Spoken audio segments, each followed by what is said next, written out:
ស្ដីទាំងអស់គ្នាតោះត្រឡប់ទៅវីដេអូនៅថ្ងៃ birthday របស់ខ្ញុំថ្ងៃទី12ថ្ងៃនេះបានចេញទៅក្រៅជាមួយនឹង my lovely sister 2 នាក់ថ្ងៃនេះបងស្រីខ្ញុំប៉ាវជិះ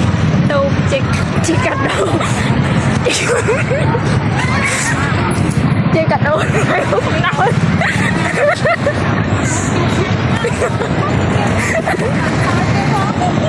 ចាំមើលគាត់តែគេនិយាយថាឲ្យប៉ាពិសាគាត់ដាក់តែ2នាក់គ្នាគេតែហើយអត់ចាប់អារម្មណ៍នឹងខ្ញុំសោះចាប់តែជាខ្ញុំជាជនទី3មែនណាចង្ក្រោយបើតដែលយើងពេលមកចេញលុយយើងធ្វើមិនដឹងទៅយើងដើរគីចេញទៅចឹងយើងរួចពេលតោះទាំងអស់គ្នាឡើងលើទូកទាំងអស់គ្នា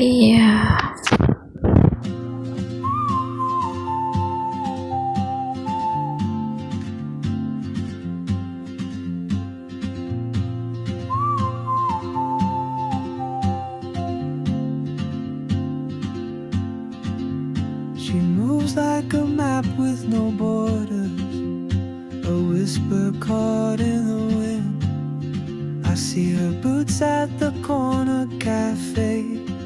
with a notebook and a grin. She's chasing skies I've never អរគ្នាកាលខ្ញុំទៅនឹងខ្ទង់ម៉ោង 5 Yeah I see ម៉ោង 5 ហើយទេសភាពស្អាតមែនតើព្រោះពេលទៅហ្នឹងអត់មានមេឃស្ទុំអីទេមេឃភ្លៀងទេព្រោះរដងមេឃភ្លៀងអីចឹងតែទៅលើកនេះចំថ្ងៃល្អហើយបូកជាមួយនឹងបុកល្ហុងមួយចាន3នាក់អីចឹងបុកល្ហុងហើយថែមត្រជាក់មួយកំប៉ុងទឹកកក3កែវអញ្ចឹងហើយចំមេឃថ្ងៃលិចស្អាតមែនតើស្អាតតែម្ដងបើសម្រាប់ទេសភាពនៅពេលយប់វិញនៅពេលថ្ងៃលិចក៏ស្អាតទៅអត់ដែរជីទូកចំពេលអញ្ចឹងទេនៅកណ្ដាលទន្លេមេគង្គលើ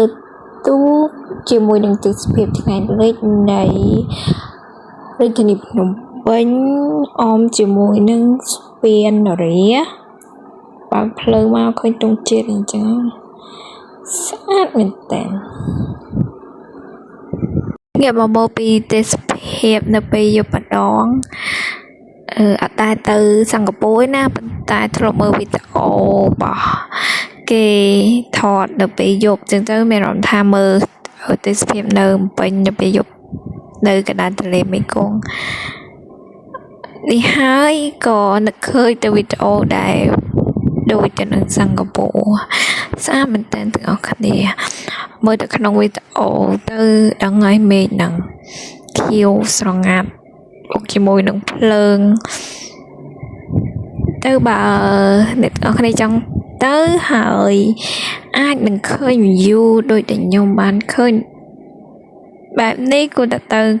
តង់ពេលថ្ងៃលិចក្នុងម៉ោង 5 ជាងម៉ោង 6 ហ្នឹងយ៉ាជីវិតយើងវាហឺតហើយចឹងទៅយើងទៅ enjoy បន្តិចទៅព្រោះអីធ្លាប់តែលើវីដេអូគេថា when light hurt សៀមរាបភាពប៉ុន្តែបើយើងគ្មានពេលទៅដល់សៀមរាបចឹងយើងអាចជិះទូក 5000 ម្នាក់មើលទេសភាពថ្ងៃលិចទេសភាពនៅភ្នំពេញអីចឹងទៅនៅតាមដងទន្លេក៏វាទុស្រាបានតិចដែរចឹងវីដេអូនេះមានតែប៉ុណ្្នឹងទេគឺវីដេអូ